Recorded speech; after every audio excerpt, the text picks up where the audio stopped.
Teapot Dome scandal was a bribery incident that took place in the United States from 1920 to 1923 during the administration of the 29th President Warren G. Harding. In the early 20th century, the United States Navy was converting from coal to oil fuel. To ensure the fuel would be available for the Navy, several naval oil reserves were designated by former President Taft. When President Harding took office, he issued an executive order which transferred control of the Teapot Dome oil field in Atrana County, Wyoming, and Elk Hills and Buena Vista oil fields in Kern County, California. The transfer was made to the Department of Interior, and Secretary of Interior Albert B. Fall then leased Navy petroleum reserves at Teapot Dome in Wyoming to private oil companies at low rates without competitive bidding. In 1922 and 1923, the leases became the subject of an investigation by Montana Senator Thomas J. Walsh. The Teapot Dome was leased into Harry F. Sinclair of Mammoth Oil. The Elk Hills Reserve was leased to Edward L. Doheny of Pan American Petroleum. Both of these were issued without competitive bidding.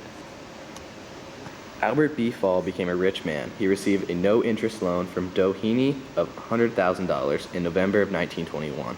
Fall tried to keep his actions under the radar, but his standard of living prompted speculation. Republican Senator Robert M. Follett, Sr. of Wisconsin, led an investigation by the Senate Committee on Public Lands.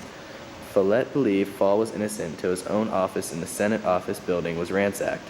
For the next 2 years, Thomas Walsh led an investigation involving Fall, who slowly tried to cover his tracks. The money that Fall received from the bribes went to his cattle ranch and investments in the business, but failed to cover up a $100,000 loan from Doheny's.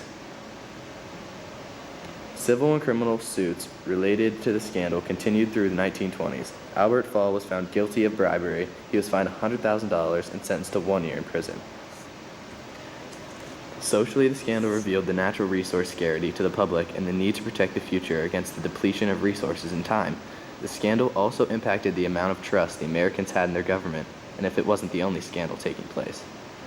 Economically, Albert B. Fall became a very rich man, along with many others who were earning tax-free money in the 1920s.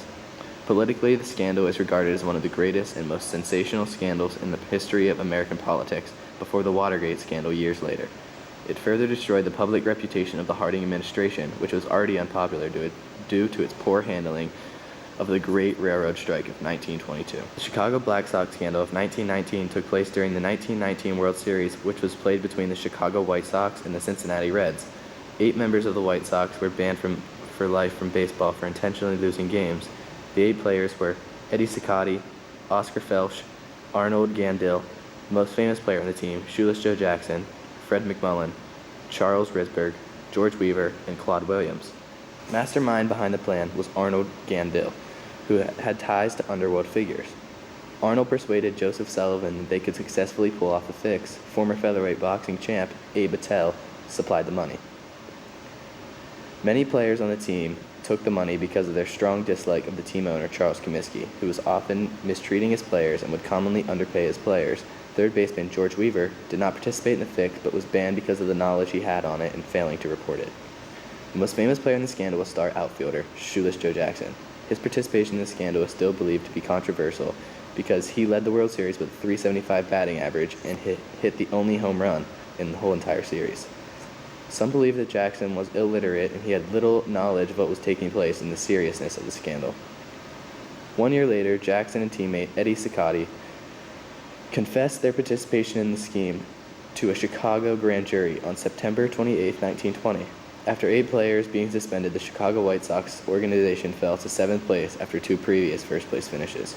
Socially, this gave the team owner, Charles Comiskey, a bad reputation and ruined the 8 band players. This gave the team owner, Charles Comiskey, a bad reputation and ruined the 8 band players' baseball career, as they were never allowed to play the game again.